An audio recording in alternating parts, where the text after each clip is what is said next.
You're still tired. That's the first thing I want to say about healing.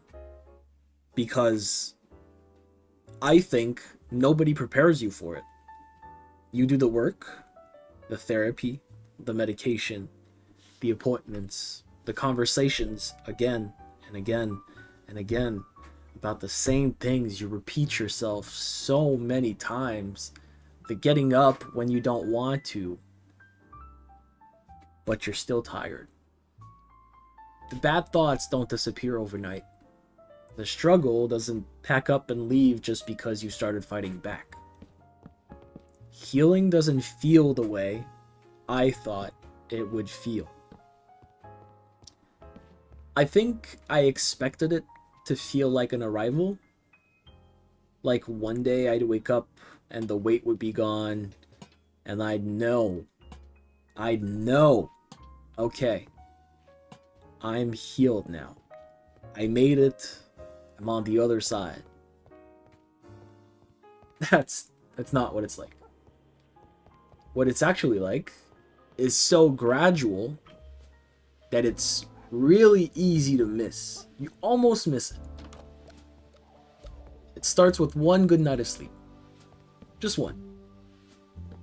And you lie there in the morning thinking, wait, I slept properly?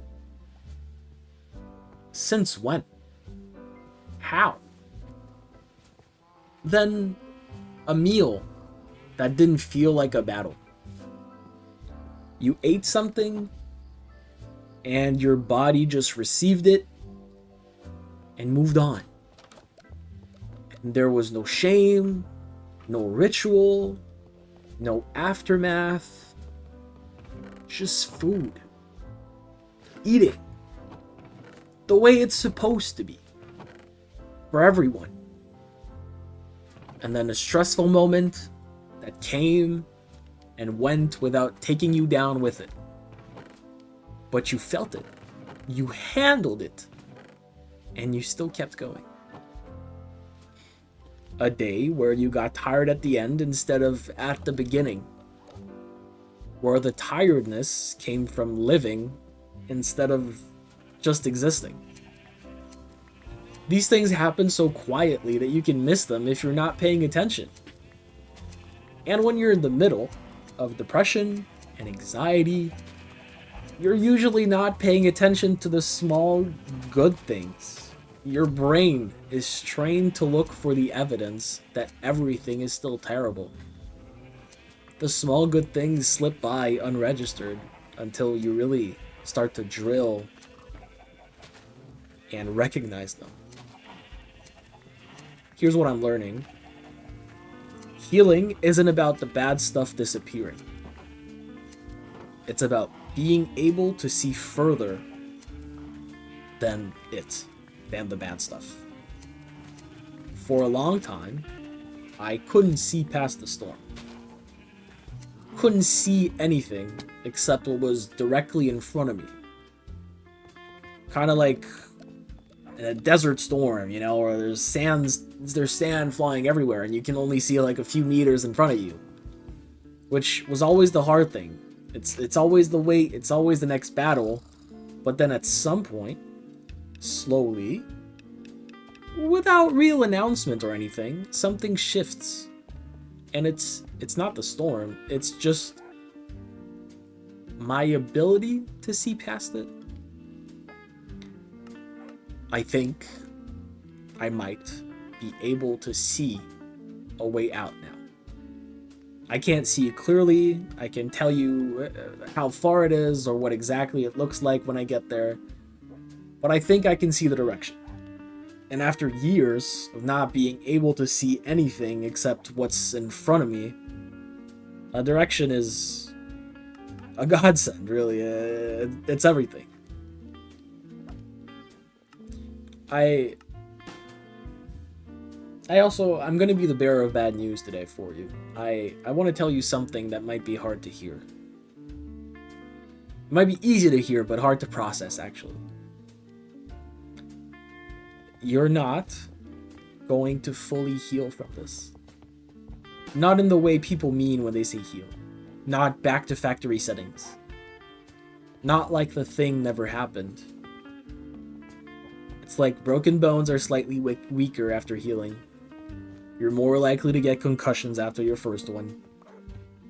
You're more likely to struggle again after you've struggled before.